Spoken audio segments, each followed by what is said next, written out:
नमस्कार दोस्तों, क्या आपके गुड़हल के पौधे की पत्तियां सिकुड़ रही हैं? पत्तियां पीली हो रही हैं, पत्तियां जल जा रही हैं, क्या कलियां फूल बनने से पहले गिर जाती हैं? आपके पौधे का समुचित विकास ही नहीं हो रहा है। तो दोस्तों, आज एक ऐसा खाद लेकर आई हूँ जिसको अगर आप अपने गुड़हल के पौधे में या अन्य किसी पौधे में डालते हैं तो आपके पौधे का अच्छे से विकास भी होगा, बढ़ चढ़ के कलियां और फूल भी आएंगे और आपका पौधा हमेशा स्वस्थ रहेगा, हरा भरा रहेगा, फूलों से लदा रहेगा दोस्तों। ठीक है, तो इस खाद का प्रयोग आप हर तरह के फूल वाले पौधे में कर सकते हैं, सब्जी वाले में कर सकते हैं, हर तरह के पौधे में कर सकते हैं, ए टू जेड, कोई बाउंडेशन नहीं है दोस्तों। ठीक है, तो इस खाद को डालने से पहले हम प्लांट से रिलेटेड कुछ महत्वपूर्ण जानकारी आपको दे देंगे, उसके बाद हम खाद डालना बताएंगे दोस्तों। ठीक है, ताकि खाद जो भी डाले अच्छे से सूट करे। बिना आधी अधूरी जानकारी खतरनाक होती है दोस्तों, तो जानकारी रख के ही कोई काम करना चाहिए। तो चलिए हम देते हैं एक एक टिप्स आपको। ठीक है, तो दोस्तों बता दें कि जो भी फूल वाले पौधे होते हैं वह फुल सनलाइट वाले होते हैं। फुल सनलाइट का मतलब होता है उन्हें आप पूरे दिन की धूप दिखाएँगे, वही पौधा अच्छे से ग्रोथ करेगा। उसी पौधे में कोई भी आप खाद डालेंगे तो खाद सूट करेगा। अगर आप उन्हें सेमी शेडी एरिया में रख देंगे तो वह पौधा अच्छे से ग्रोथ भी नहीं करेगा और धीरे-धीरे बीमार होके अचानक से सूख जाएगा, आपको समझ भी नहीं आएगा। तो धूप वाले पौधे धूप में रखिए और छाँव वाले पौधे छाँव में रखिए, तभी आप उस पे अच्छी फ्लावरिंग पाएँगे दोस्तों। ठीक है? उसके बाद अगला महत्वपूर्ण काम ये है दोस्तों कि आप मिट्टी की खुदाई करिए। मिट्टी की खुदाई करने से ये होता है कि मिट्टी की उर्वरा शक्ति बढ़ती है। तो आप महीने में 2 बार ज़रूर करें। जब मिट्टी की उर्वरा शक्ति बढ़ती है तो उसी पौधे का अच्छे से ग्रोथ होता है। ठीक है? और एक चीज़ और होता है दोस्तों कि मिट्टी की खुदाई जब होती है तो जड़ों को ऑक्सीजन मिल जाता है, जिससे पौधे अच्छे से ग्रोथ करते हैं। उसके बाद अगर मिट्टी के अंदर कोई कीड़े-मकोड़े होते हैं तो हमें समय रहते पता चल जाता है, तो हम उनका इलाज कर लेते हैं। अगर आप मिट्टी की खुदाई नहीं करेंगे तो आपको कैसे पता चलेगा? तो मिट्टी की खुदाई के हज़ारों बेनिफिट हैं। ठीक है दोस्तों? उसके बाद अगला बहुत ही महत्वपूर्ण काम ये है दोस्तों कि आप अपने पौधों को कभी भी पानी दीजिएगा तो शावरिंग करते हुए दीजिएगा, यानी कि नहलाते हुए दीजिएगा। उससे ये फ़ायदा होगा कि आपके पौधे के ऊपर कोई कीड़े-मकोड़े नहीं लगेंगे, जिससे आपका पौधा स्वस्थ रहेगा। उसके बाद वह हरा-भरा रहेगा, फूलों और कलियों से लदा रहेगा। अगर पौधे के ऊपर धूल-मिट्टी बैठता है तो उसके बाद उसी पौधे पर देखिएगा कि अक्सर कीड़े-मकोड़े उत्पन्न होते हैं, जैसे कि मीलीबग, लाही, चींटियाँ, ये सब दुनिया भर की समस्याएँ उत्पन्न होती रहती हैं। तो उससे बचाने के लिए आप अपने पौधों को हमेशा नहलाते हुए पानी दीजिए। अगर भूले-भटके कीड़े-मकोड़े आ भी जाते हैं, तो वो भी पानी के प्रेशर से साफ़ हो जाएँगे और नालियों में बह जाएँगे। अगर आपके पौधे के ऊपर हद से अधिक चींटियाँ लग रही हैं, तो उसके लिए आप क्या कर सकते हैं दोस्तों? चलिए हम बताते हैं। तो उसके लिए आप आधा चम्मच शैम्पू ले लीजिएगा, 2 लीटर पानी में घोल लीजिएगा और अपने पौधों के ऊपर छिड़काव कर दीजिएगा। देखिएगा जितनी भी भयंकर चींटियाँ लगी हों, इसका 3 बार के छिड़काव में ए टू जेड चींटियाँ भाग जाएँगी, उनका सर्वनाश हो जाएगा। फिर भूले-भटके भी चींटियाँ नहीं आएँगी, ठीक है? तो इस बात का ध्यान रखिएगा। अगर ये सब चींटियाँ और कीड़े-मकोड़े लगते हैं, तो उनके कारण भी पत्तियाँ पीली होती हैं, पत्तियाँ जल जाती हैं, पत्तियों में अजीब-सा हो जाता है। और एक चीज़ और है दोस्तों कि अगर पत्तियाँ हद से अधिक पीली हो रही हैं, तो घबराने की ज़रूरत नहीं है। कभी-कभी मौसम का उतार-चढ़ाव होता है, उसके कारण भी पौधे की पत्तियाँ पीली होती हैं। जैसे भयंकर शीतलहरी पड़ेगी तो उसके कारण भी हो जाएँगी या भयंकर गर्मी पड़ती है उसके कारण भी हो जाती हैं, तो घबराने की ज़रूरत नहीं है। ये प्राकृतिक नियम है, थोड़ा बहुत होता रहता है, ठीक है? पौधा लेकिन स्वस्थ होना चाहिए। उसके बाद हम बात करते हैं कि आप अपने पौधे को कभी भी ओवर वाटरिंग नहीं करिएगा। ओवर वाटरिंग का मतलब होता है अगर पौधे की मिट्टी में नमी है तो आप दोबारा पानी नहीं डालेंगे। अगर आप ऐसा करते हैं तो आपका पौधा खराब हो जाएगा, जड़ें खराब हो जाएँगी, उसमें फंगस वगैरह उत्पन्न हो जाएँगे। तो कभी भी पानी चेक करके दीजिएगा, लगे कि मिट्टी सूख गई है, 1 इंच, 1.5 इंच तक मिट्टी सूख गई है तब उसमें पानी दीजिएगा।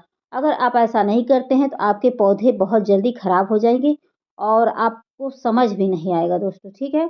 और कभी-कभी ये भी होता है कि ओवर वाटरिंग की वजह से भी कलियाँ टूट के गिरने लगती हैं, पत्तियाँ पीली होने लगती हैं, पौधे की ग्रोथ रुक जाती है। तो ओवर वाटरिंग भी एक कारण होता है पौधे की ग्रोथ में बाधा बनने का। उसके बाद अगला महत्वपूर्ण काम ये है दोस्तों कि आप अपने पौधे की मिट्टी बिल्कुल भुरभुरी तैयार करिएगा। ऐसी मिट्टी जिसमें आप पानी डालें और छन के निकल जाए। पानी का ठहराव नहीं होना चाहिए। जिस भी मिट्टी में पानी का ठहराव होता है, उसमें पौधे अच्छे से ग्रोथ नहीं करते हैं। अगर आप चाहते हैं कि आपका पौधा अच्छे से विकास करे, बढ़-चढ़ के कलियाँ और फूल आएँ और सालों-साल आपके गार्डन में हरा-भरा रहे, तो उसके लिए आप हमेशा वेल्ड्रेन मिट्टी का चुनाव करिएगा। वेल्ड्रेन का मतलब होता है एकदम भुरभुरी। उसके लिए आप नॉर्मल गार्डन की मिट्टी ले लीजिएगा, उसमें आप धान की भूसी और बालू मिला दीजिएगा। उसके बाद पौधे आप लगा दीजिएगा, देखिएगा आपका पौधा बहुत अच्छे से ग्रोथ करेगा दोस्तों। तो चलिए हम बिना देर किए खाद डालना आपको बताते हैं, और भी कुछ ज़रूरी टिप्स हैं जो वीडियो के लास्ट में बता देंगे, ठीक है?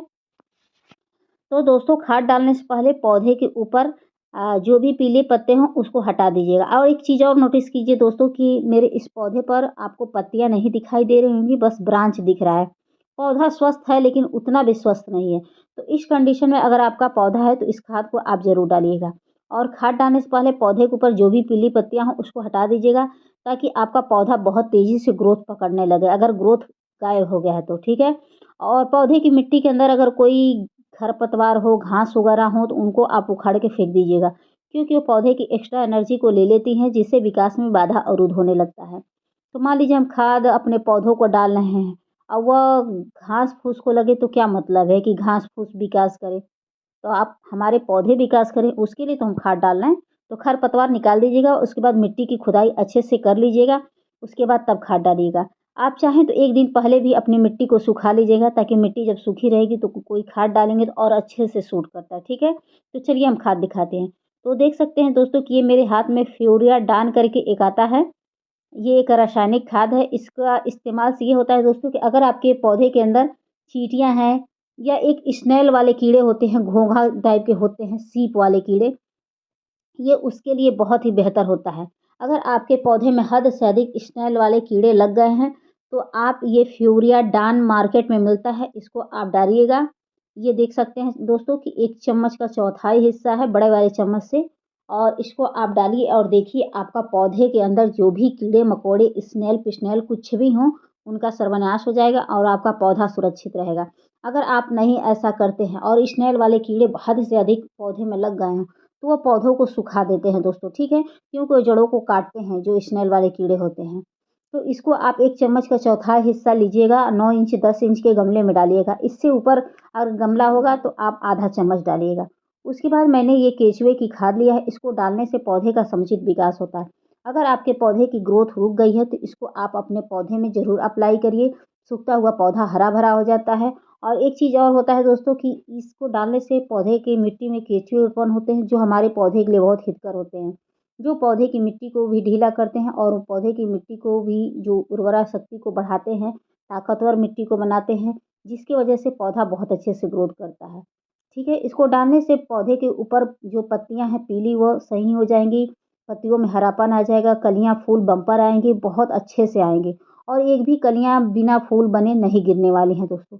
तो इसका इस्तेमाल आप महीने में 2 बार करिएगा, लेकिन जो मैंने फ्यूरियाडान दिखाया, उसका इस्तेमाल तभी करिएगा जब आपके पौधे के मिट्टी में कीड़े हद से अधिक लग गए होंगे तो, ठीक है? उसके बाद चलिए तब ये दिखाते हैं दोस्तों। तो देख सकते हैं दोस्तों कि मेरे हाथ में ये आप खाद देख सकते हैं, ये आलू का छिलका है और प्याज का छिलका है। इसको डालने से पौधे को भरपूर मात्रा में पोटेशियम मिलता है दोस्तों। तो ये फ्री का पोटेशियम है, इसको फेंकने की गलती ना करिए।